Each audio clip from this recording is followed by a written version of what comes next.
Sup everyone, I'm your female otaku and I'm here to review episode 9 of Little Witch Academia. And this episode surprised me, not because of the twist at the end, because I actually called that, but the fact that this episode was really about a dark subject, which was, reviving the dead. And I've seen the subject, so many times in various of different forms of media and different genres of anime and movies and books and stuff like that. Like, whenever reviving the dead is brought up, it's always a really dark, creepy, evil thing, something that will fill you with regrets and stuff like that.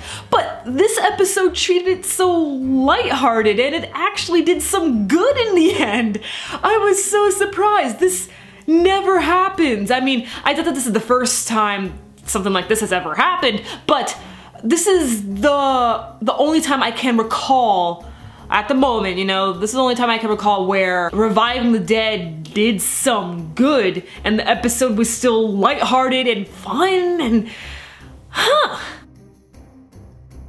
nice job. So the girls are out of the school and they're not supposed to be using magic and they have to return to the school at a certain time as well. And to return to the school, they have to use an amulet, and the amulet is something that's very precious to them. So at first I thought that Akko was gonna give up the shiny rod, so I was just like, whoa, well, you're really gonna do that? But then she took out the card, so I'm like, oh, right, you still have that. Okay, I guess we could use that. And while the girls were over near the graveyard, they just so happened to revive a dead man who is out for revenge. And I was able to put two and two together as soon as this man was talking about how he has to get this man who did something evil and stuff like that. I was just like, oh, that's you.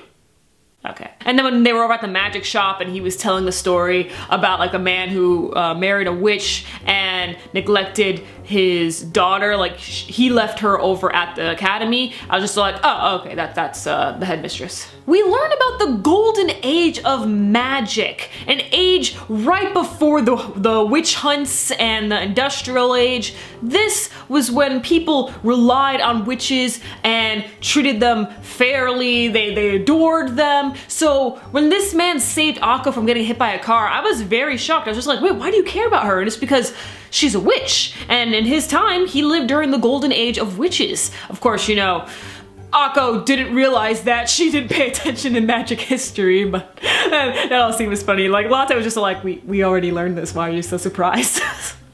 Latte was adorable this episode. Like when she went to go explain to the cops the situation with her grandpa digging in the trash and stuff.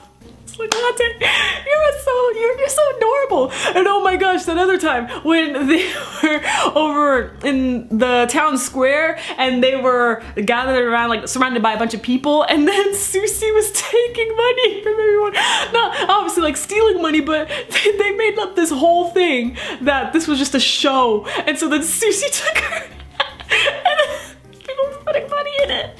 I was like, there's no way, you're actually doing this. You're actually getting money off it, wow. The episode ended on a very sweet note when the headmistress got to talk to her dad and she told her dad that she didn't resent him ever, not even once. And thanks to him, she's now the headmistress of Luna Nova. So she forgives him, but she never really was mad at him in the first place, so there was no need to worry. That was very, very sweet. I was like, oh, this old woman.